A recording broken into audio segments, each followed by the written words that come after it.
Good evening and welcome. More than 260,000 people voted in Sunday's Legislative Council by-election for the Kowloon West geographical constituency. Former political assistant Chen Hoi-yen defeated four rivals by securing more than 106,000 votes. She will take her oath of office during Wednesday's LegCo meeting. Christy Long with details. Chen Hoi-yen is elected for the above-mentioned election. Former journalist and political assistant Chen Hoi-yen won the race with more than 106,000 votes. That's more than the combined total of the Labour Party's Lee Cheuk-yen, who secured more than 93,000 votes, and former lawmaker Fung King-ki, who got around 12,500. Chen rejected the notion that she only won because of the internal battle within the pan-democratic camp. Most of the supporters support my manifesto. They believe Yan can be their representative of their voice. However, one academic believes that the pro-democracy camp failed to gain support from localists or radical Democrats, which contributed to their loss in the election. This group of the voters probably attributes to about 15% of the voters, and it is big enough to highlight the failure. They are not that agree with the Lee Cheuk-yen, particularly because he has a strong relationship and commitment to the democratic movement in mainland China. Soon after the results came out, the lawmaker-elect said she was glad to be accepted by the pro-establishment camp, which she shares a similar vision with. She elaborated on the issue this afternoon as she began a tour of Kowloon City to thank her supporters. So far, I haven't received any invitation from political parties and would not join any parties, she said. Chen will take her oath this Wednesday and serve out the rest of the current LegCo term, which ends on September 30th in 2020. She added it is too early to decide whether to run in the LegCo election 2 years later. Christy Long, TVB News. One political researcher says the pan-democratic camp, after losing yesterday's by-election, will be under significant psychological pressure over how to perform in the Legislative Council. Pinky Wong has more. Lee Cheuk-yen, representing the pro-democracy camp, suffered another defeat after losing in the 2016 LegCo election. We will stand up from this campaign and face up to the future, and we will reflect on. The Pan-Democrats accepted their defeat and apologized for failing to reignite their supporters' hope amid their feeling of helplessness in political elections. That include Lau Siu-lai, one of 6 legislators disqualified earlier for the improper oath-taking, which cost the camp's veto power in the legislature. The performance of the Pan-Democrats, represented by Lee in this race, worsened when compared with the last by-election in the same geographical constituency. Back in March, the Pan-Democrats got 1,700 fewer votes than the pro-establishment camp in both the north and south of the Kai Tak area, with the residents there mostly public housing tenants. Lee garnered 2,000 votes fewer than the pro-establishment candidate this time. Though Lee did win in the east and west of the Whampoa district, the total number of votes garnered by the Pan-Democrats in these areas dropped by half when compared with the March by-election. Another candidate, Frederick Fung, a former ally of the Pan-Democrats, was early accused of splitting votes. Yet the total number of votes won by Fung and Lee is still 900 less than that secured by Chen Hoi-yen. A lot of analysts also wrong. Now the pro-establishment camp has gained a 2-seat advantage in the geographical constituency. The pro-establishment camp now got 18, and until 2020, the Pan-Democrat could not get back their advantage. And of course, they are now facing quite significant psychological pressure. That's because the Pan-Democrats failed to regain their veto power in the legislature, as the pro-establishment camp has a majority in both the functional and geographical constituencies. Pinky Wong, TVB News. Over to Taiwan now, and the Kuomintang's candidate in last Saturday's Taipei mayoral race has withdrawn his request for a vote recount. Instead, Ting Shoucheng has filed a lawsuit seeking nullification of the election result. That is after he was narrowly defeated by the incumbent mayor, Ko Wen-je. Filing a legal challenge today, Ting argued some voters were still waiting to cast their ballots while vote counting was already underway that night. If the court rules in favor of Ting, the mayoral election will be voided. Tensions are rising between Russia and Ukraine after the Russian Coast Guard opened fire on naval vessels from Ukraine and seized them. Russia accuses the Ukrainian vessels of entering its waters illegally. Ukraine denies its ships have done anything wrong and accuses Russia of military aggression. The tense standoff happened in the Black Sea near the Crimean Peninsula on Sunday. That's when Russia's Coast Guard opened fire on 3 of Ukraine's naval vessels. Ukrainian Navy said first the Russian Coast Guard rammed 2 of its gunboats. Then they boarded and seized them as well as a tugboat. The incident reportedly left 6 Ukrainian sailors wounded, but Russia blames Ukraine for provoking the incident. Earlier in the day, Russia and Ukraine traded accusations over a separate incident involving the same vessels. The argument prompted Moscow to block passage through the narrow Kerch Strait, which separates the peninsula from the Russian mainland. Russia's Federal Security Service, known as the FSB, insists it has irrefutable evidence that Kiev started the trouble. The FSB admitted the Russian Coast Guard fired on the vessels to force them to stop and then seize them. As the provocation prompted an emergency meeting of the United Nations Security Council, Ukrainians protested outside the Russian embassy in Kiev. Masked men threw flares at the embassy before police calmed the situation. Elsewhere in Kiev, President Petro Poroshenko called for an emergency meeting with parliament. In a move aimed at strengthening Ukraine's defense capabilities, Poroshenko encouraged members of parliament to declare martial law.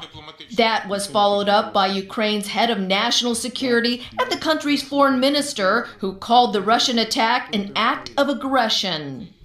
Both the European Union and NATO are calling for restraint and for Moscow to restore access to the strait. Just this morning, Russia reopened the Kerch Strait to shipping. Still, Ukraine insists it gave Russia advance notice that its vessels would be using the strait. But Russia denies that and insists the boats entered Russian territorial waters illegally. Although a 2003 treaty designates the Kerch Strait shared territorial waters, Russia has been asserting greater control over the passage since 2015. Tensions have been growing between the two countries since Moscow annexed Crimea from Ukraine in 2014. The tug-of-war between Britain and the European Union has finally come to an end after both sides agreed on a divorce deal yesterday. But British Prime Minister Theresa May must now face the task of selling the latest version of Brexit deal to a divided Parliament. Jeff Tang reports. For 2 years, British Prime Minister Theresa May was locked in stop-and-start negotiations with European officials, endured resignations from her own cabinet, and faced mounting calls for her to step down. All that in her bid to finalise Britain's divorce from the European Union, something she had opposed to begin with. But on Sunday, her efforts seemingly paid off when the remaining members of the EU endorsed a withdrawal agreement. At a special meeting of the European Council in Brussels, the 27 leaders took barely half an hour to rubber stamp the 600-page treaty setting the terms for Britain's withdrawal on March 29th next year and an outline of a future bilateral trade pact. Here's how EU Council President Jean-Claude Juncker summed up the final Brexit agreement. Good deal, sad deal, not the deal itself, but the Brexit is a sad moment for the European Union. And I want to say for Britain too, future history will prove this. This is the best deal possible, this is the only deal possible. Juncker's sentiment was echoed by leaders of other European nations. German Chancellor Angela Merkel, the trade bloc's veteran guiding force, said it was tragic and sad that Britain is pulling out of the EU after 25 years, while the decision of the 2016 referendum must be respected. Meanwhile, Spanish Prime Minister Pedro Sanchez was satisfied with guarantees of a say in Gibraltar's future. The 300-year-old naval base in the British territory, located at Spain's southern coast, had threatened to derail Brexit talks at one point. But now that Europe has been taken care of, May must now face the real battleground back home. She immediately made a sales pitch targeting Britons while thumbing her nose at naysayers.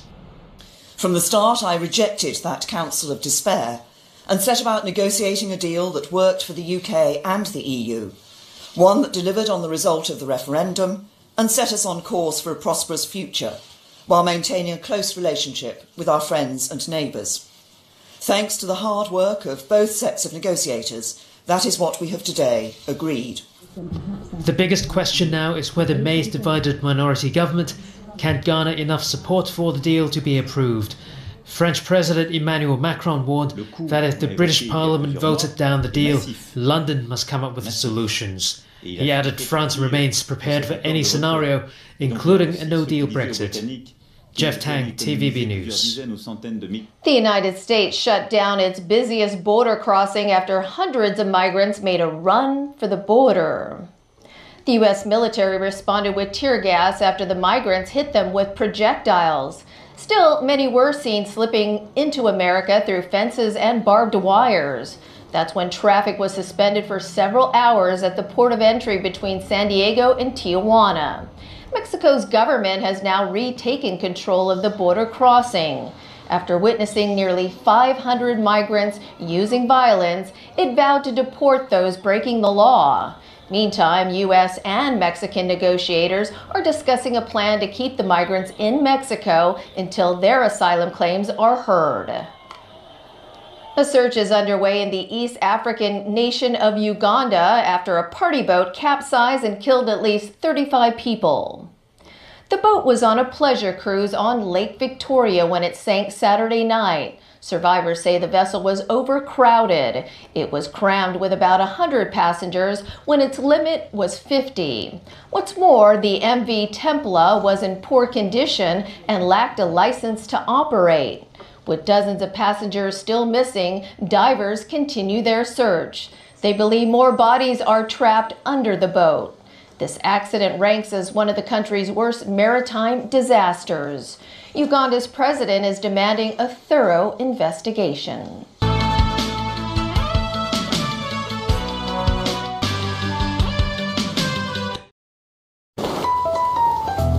每日為生活拼搏，想健康有保障，仲想令賺到嘅錢增值。信諾108 Return 健康全面保唔只有醫療保障，仲有108% 期滿保費回贈。而家連仔女都有健康保障，仲可以為未來儲錢。全新信諾同享健康保費回贈計劃，期滿保費回贈高達118%。信諾同你健康在握，致電信諾81058418。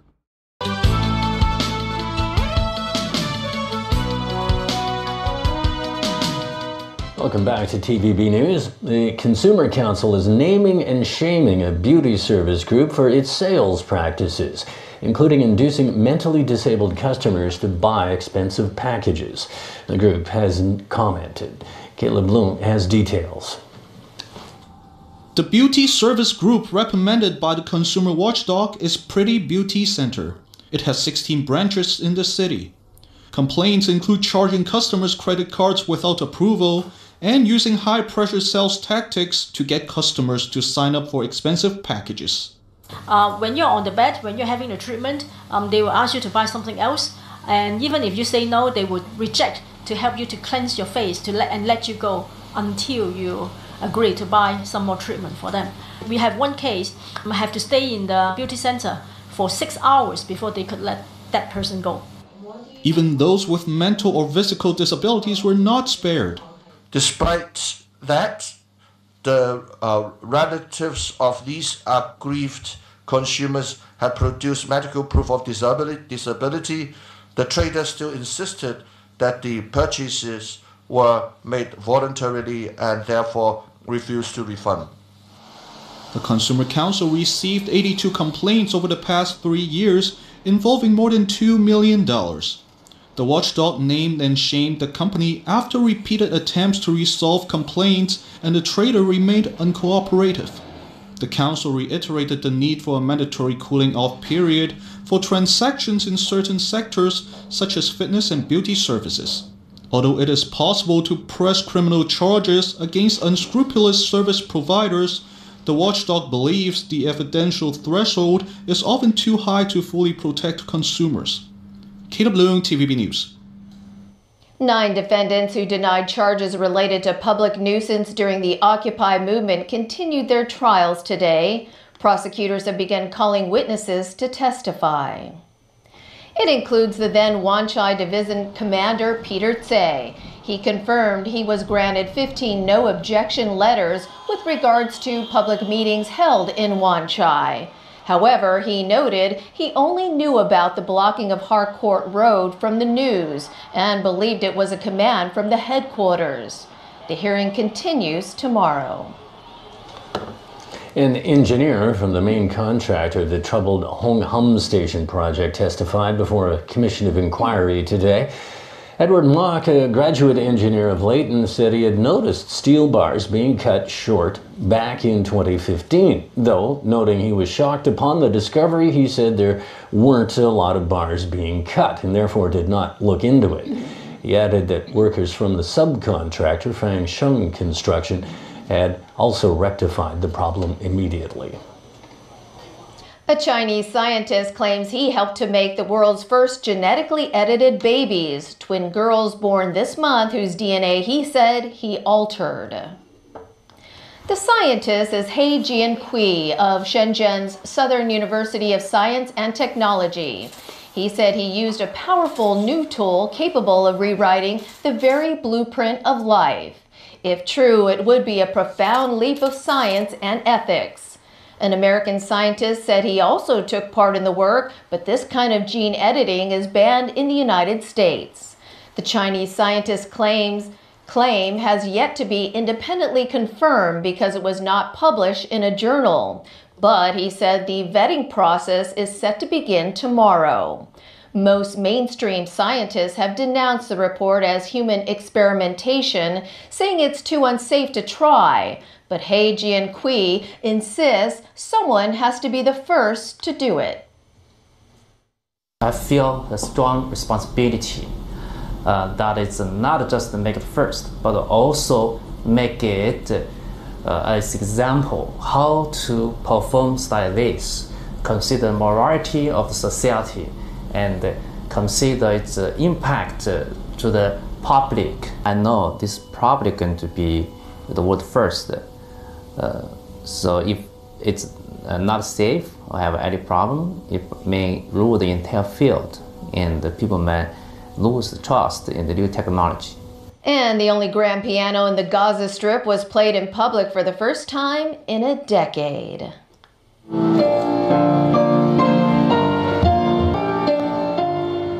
A complicated international restoration effort is what it took to fix the instrument. The piano was silenced in 2014 when an Israeli airstrike destroyed the music hall it was kept in. Miraculously, the piano was found unscathed, albeit unplayable.